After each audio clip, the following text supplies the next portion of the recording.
News వ్యాపార సౌలభ్యాన్ని ప్రోత్సహించే చర్యల్లో భాగంగా విదేశీ మారక ద్రవ్య నిర్వహణ చట్టం 1999 పరిధిలో ఎగుమతి దిగుమతి లావాదేవీలకు సంబంధించి సవరించిన ముసాయిదా నిబంధనలను రిజర్వ్ బ్యాంక్ ఆఫ్ ఇండియా ప్రతిపాదించింది. ఈ సవరించిన ముసాయిదా నిబంధనల ప్రకారం ఎగుమతిదారుకు గడువు తేదీ ముగిసిన 2 ఏళ్ల తర్వాత కూడా బకాయి సొమ్ము అందకపోయినా అలా తాను అందుకోవాల్సిన సంచిత బకాయి 25 కోట్లు దాటినా సంబంధిత ఎగుమతిదారుడు అడ్వాన్స్ గా పూర్తి సొమ్ము చెల్లింపు లేదా వెనక్కి తీసుకోవడానికి వీలు లేని లెటర్ ఆఫ్ క్రెడిట్ హామీ పొందిన తర్వాత మాత్రమే మరిన్ని ఎగుమతులను ఆమోదించవచ్చు. అలాగే బంగారం వెండి దిగుమతుల విషయంలో అధికృత డీలర్ అడ్వాన్స్ చెల్లింపులు చేయడానికి ఏమాత్రం అనుమతించరు. మరింతగా వ్యాపార సౌలభ్యం కల్పించడం లక్ష్యంగానే ఈ ముసాయిదా నిబంధనలు విడుదల చేసినట్లు ఆర్బీఐ తెలిపింది.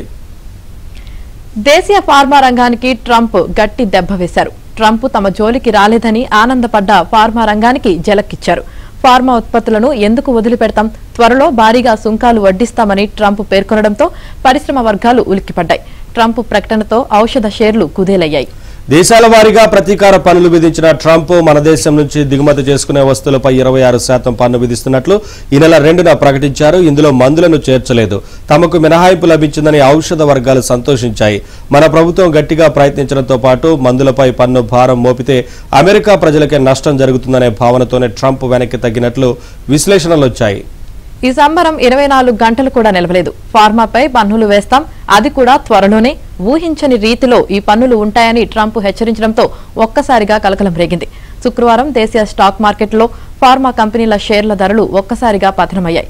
Aurobindo Pharma, Divi's Labs, Laurus, Natco Pharma, Gland Pharma, doctor Reddy's తదితర అగ్రగామి కంపెనీల షేర్ల ధరలు 5 నుంచి 7% పడిపోయాయి. Ipca, Cipla, Ajanta Pharma, Marksans Pharma, Shilpa Medicare షేర్లు కూడా బాగా నష్టపోయాయి.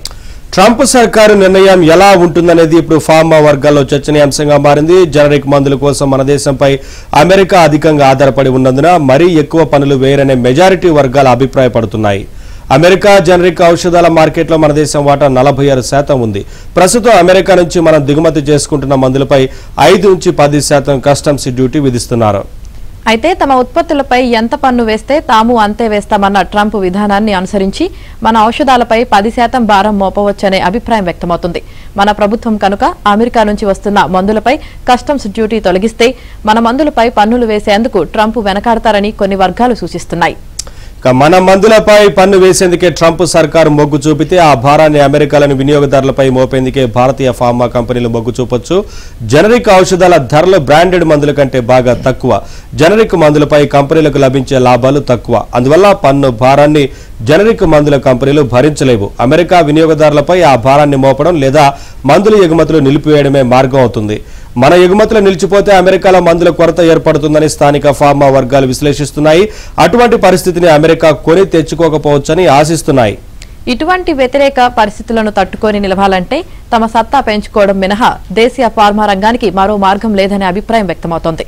పరిశోధన అభివృద్ధి సామర్థ్యాన్ని పెంచుకోవడం, భారీగా పెట్టుబడులు పెట్టి ఉత్పత్తి సామర్థ్యాన్ని పెంపొందించుకోవడం, ఇతర దేశాల్లో మార్కెటింగ్ కార్యకలాపాలు విస్తరించి అమ్మకాలు పెంచుకోవడం, సత్వరం కొత్త మందులను ఆవిష్కరించడంపై దృష్టి సారించాలని సంబంధిత వర్గాలు పేర్కొంటున్నాయి. ప్రభుత్వం అన్ని రకాలుగా ఫార్మా పరిశ్రమకు మద్దతు ఇవ్వాలని సూచిస్తున్నాయి. ఇక భారత స్టార్టప్ వ్యవస్థలో విలువ, ఇన్నోవేషన్ లోపించాయంటూ కేంద్ర మంత్రి పీయూష్ గోయల్ చేసిన వ్యాఖ్యలను పలువురు ఔత్సాహిక పారిశ్రామికవేత్తలు ముక్త కంఠతో ఖండించారు. Quick commerce company Zepto CEO Aadit Palicha, Zoho వ్యవస్థాపకులు ఒకరైన శ్రీధర్ వెంబు సహా పలువురు పారిశ్రామికవేత్తలు పీయూష్ వ్యాఖ్యలపై అసంతృప్తి వ్యక్తం చేశారు. తమ ఆత్మస్థైర్యాన్ని దెబ్బతీయొద్దని, తమ సామర్థ్యాలు సంపూర్ణంగా ఉపయోగించుకునేలా వెన్నుతట్టి ప్రోత్సహించాలని ఆయనకు సూచించారు. కాగా స్టార్టప్ మహాకుంభ్లో గురువారం గోయల్ చేసిన వ్యాఖ్యలపై పెద్ద ఎత్తున దుమారం రేగుతోంది. దీనిపై స్పందించిన పలీచా ఉద్యోగులు ఎఫ్డీఐ వంటి విభాగాలకు తమ కంపెనీ అందిస్తున్న వాటా భారత ఇన్నోవేషన్ వ్యవస్థలోనే ఒక అద్భుతమన్నారు. లక్ష్య సాధన దిశగా చురుగ్గా కృషి చేస్తున్న బృందాలను వెనక్కి లాగడం మానుకుని విభిన్న రంగాల్లో స్థానిక ఛాంపియన్లను సృష్టించేందుకు అవసరమైన ప్రోత్సాహం అందించాలని కోరారు.